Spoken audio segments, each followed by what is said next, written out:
Oh, thighs, Kaguya. A folding fan. Looks like it's going to be another dagger weapon.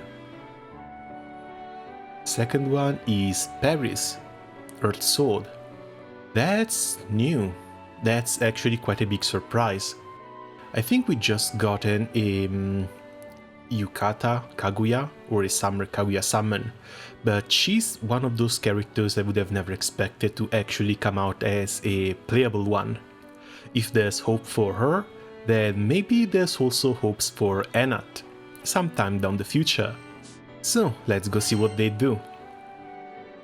Now I do wonder if Kaguya as a rabbit on the moon is actually going to get any lines with the Zodiac, Makura. Oh, and that's a new limited weapon. Her design might be a little bit old, but she does look damn pretty. Charge attack, massive wind damage to a foe, 1 turn cut to Kaguya skill cooldowns, bonus wind damage effect for 1 time to the ally with the Heavenly Winds effect. Heavenly Winds come from her first skill to another wind ally and can't recast, so she's going to be a little bit better off with manual play. On the bright side, you don't need to press this again. Boost to wind attack, attack made with elemental superiority have a chance to deal boosted damage, plus supplemental damage to critical hits. On top of that, normal attacks deal 2 hit damage to random foes, and it also brings a resurrection. That's actually quite neat. Looks like a little bit of a step up compared to the Galleon buff. Second skill, Blessing of Moonlight, boosts to wind allies defense and debuff resistance, as well as granting them a refresh effect.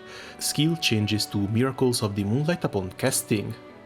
Miracles on the Moonlight effect to wind allies, boost to defense, debuff resistance, HP restored every turn, and damage taken is lowered. Cannot be removed. So she is going to benefit a lot from a skill reset here, since this also looks permanent. 13 turns, so yeah. Third skill, 3 hit wind damage to all foes, as well as Lightning Rebuke effect. Boost to Lightning Rebuke effect specs upon each cast, 5 turns cooldown. This is likely going to go down to 4 turns, and she also reduces the cooldown even more with her charge attack, so this is going to be spammed quite a lot. That level 3 is likely going to be reached upon turns 4 or 5. Attack, defense and accuracy are lowered, that's really nice. Damage taken is supplemented, also fantastic, as well as of course the level raising upon each cast up to a maximum of 3. I would love to see some numbers here, because this, if you paired this with UL, would be another source of supplemented damage as a debuff for the enemy, and all of this stuff should stack with whatever you have in your grid. Halloween Leech is going to eat so damn well. Support skills Under the Moon's Glow, when Miracles of the Moonlight effect is granted, boost to Kaguya's attack, multi-attack, and Echo. Okay, that's nice, lets her deal a little bit more damage. And lastly, Lunar Fortune, when the ally with Heavenly Winds effect uses a charge attack, 20% boost to Kaguya's charge bar and CA reactivation effect 1 time. What the hell? So not only she has a very low cooldown on Lightning Rebuke, she reduces that cooldown by 2 whenever she does a charge attack after, well, MC. Like, who else are you going to put Heavenly Winds on if not MC? Interesting. Really, really interesting. Also, this 13 turns cooldown is going to go down quite fast if that's the case. She's going to require a click at the start of the battle, but then you can just leave her on full auto and she looks like a pretty decent support. I don't think this is going to go back to Blessings of the Moonlight. So you end up with 2 skills that she won't cast anymore for full auto. That's actually quite convenient. It's going to make full autos go a little bit faster. She's looking really nice, especially for a defensive support, and I think she's going to bring a pretty decent damage boost as well. As for the weapon, this actually scares the crap out of me. Massive wind damage to a foe, bonus wind damage to all foes, not an impressive charge attack. Optimus Exalto Arrows, 30% boost to wind, whirlwind and Ventus's weapon skills. It's like having a little bit of a Zephyrus in your weapons too. Pendango, Windalize attack and triple attack rate, small boost. It's okay, but not really that impressive. And this is actually scary. Ventus's Demolishment, big amplifying boost to Windalize normal attacks.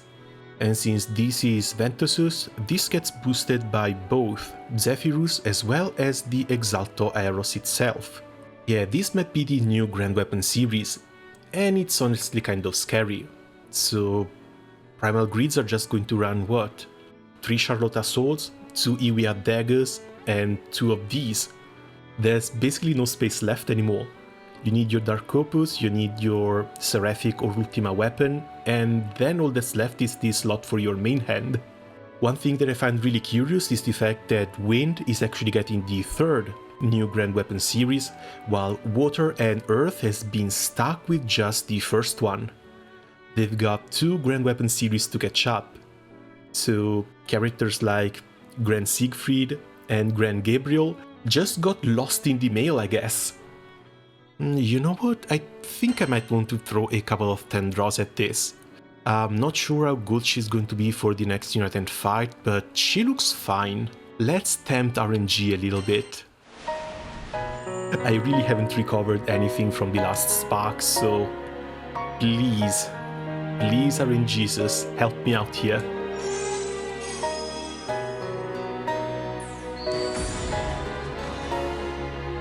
Grimnir, damn it. I guess he's already up as well, right before the Unite fight.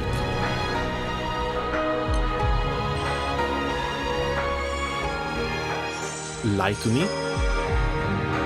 No lies, and just a nice KMR special. Last one.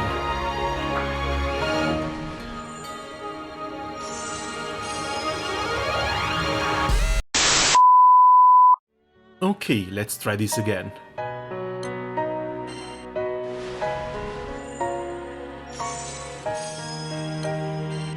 Don't really have much, but might as well just throw this away. Oh? Yeah, not a big fan of the Hecate summon. Would have preferred the character. If I really have to get a summon, I would have loved to get a Yatima.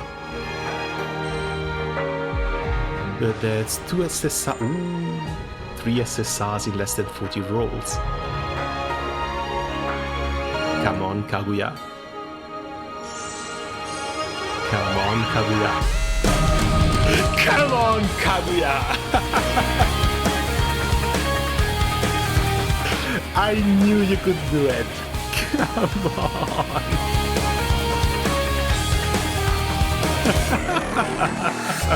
かぐやにございます。やがて来たる別離の時まで大切になさいませ。 God, she's so pretty.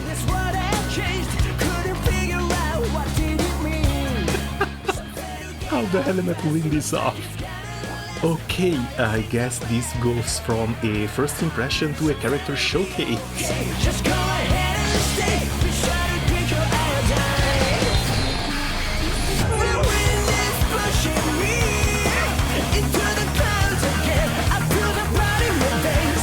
Time is running free. I feel like letting go, just like the Danga. As for the EMPs, doesn't look like there's anything special in here. I think just stamina, wind attack, 1 roll in CA damage, it's going to be more than fine. Since she's a defensive support character, everything else probably just goes into defense. As for the rings, I think I would want something similar as well. If I can get CA damage cap and defense, that's going to be fantastic. Okay, I guess I'll settle for this. 10% CA cap, 10% defense. Can't really ask for much more.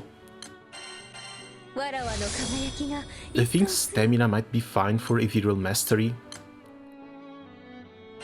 But I do want to check out the multi-hits. 11 sub... Yeah, that's a rabbit and she brings a lot of luck, alright. 11 supplemental damage is 1 short of the maximum roll. I'll take that. I will really take that. Okay, that's the skill unlocked. Now the actual difficult part. cause where the hell are we even going to slot her? Either she replaces Vampy or she replaces 150 Neon. Halloween Leech I don't really want to replace. Another character would be like Grand Armea or 150 Siete. There are so many great wind characters, it's honestly difficult to find a slot for her. I do think I want to do Chagetex at least, with MC, so I'm not going for Mana Diver, even though, yeah, the debuff from Levimino would probably help a lot. Or maybe try something like this, but with Crisao.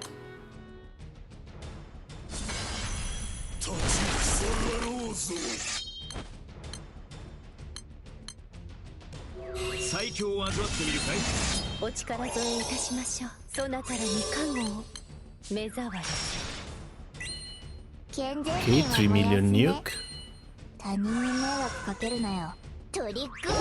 Starting pretty decent already.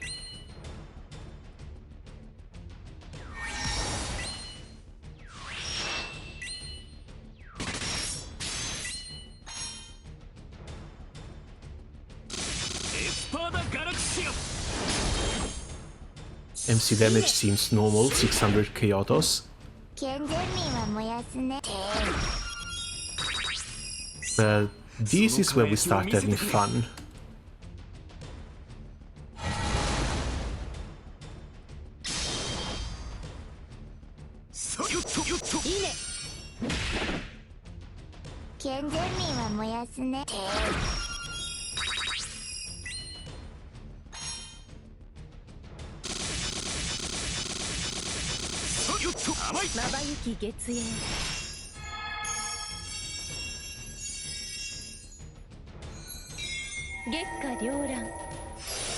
That is so pretty.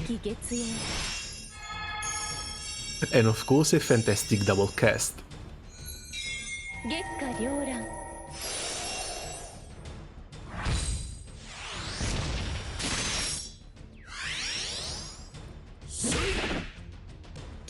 Still no need to press your skills. And this is also going to give her another double cast. Already 6 million damage with her nuke.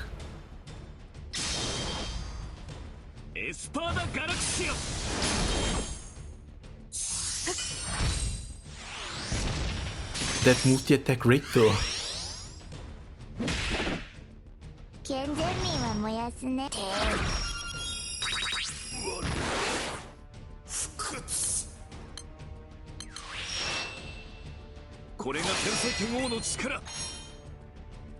There's your 5 charge attacks, because we feel generous around here.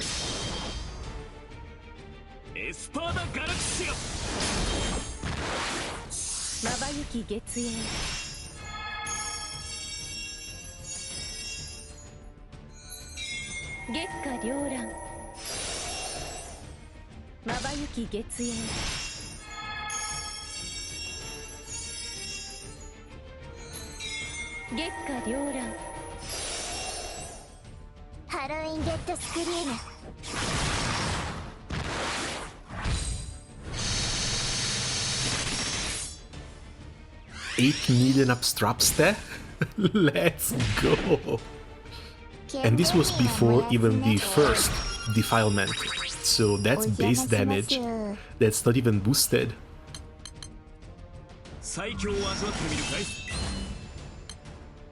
Let's turn the effects off and see how the fast charge attack looks. MC is going up to 2 million assassins.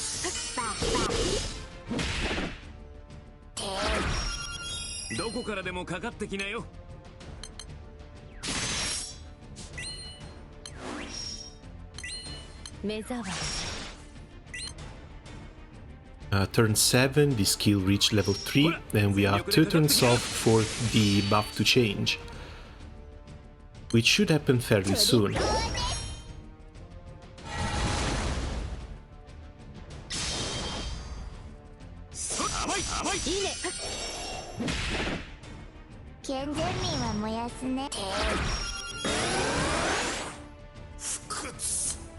Oh, I also have another reason why her damage is so low.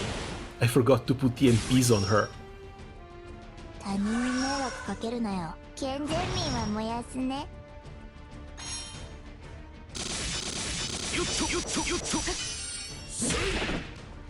健全民は燃やすね。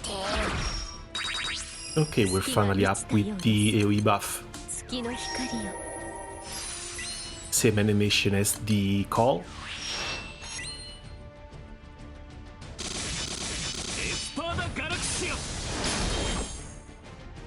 月下繚乱。月下繚乱。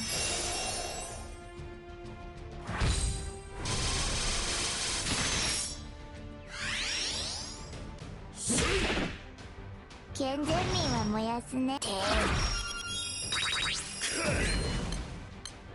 目障り。 There's your 5 million skill. 9 millions! On 3 stack defilement. But still, that's pretty nice.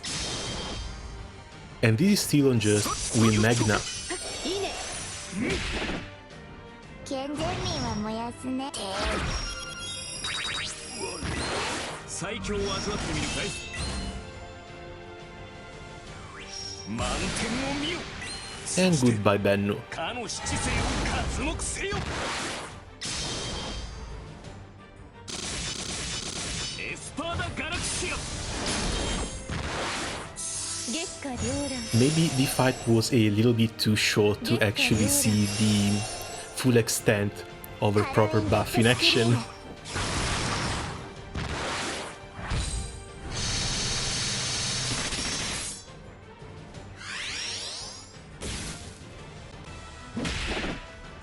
健全民は燃やすね。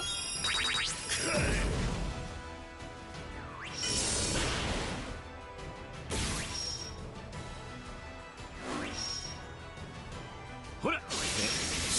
残念だったね。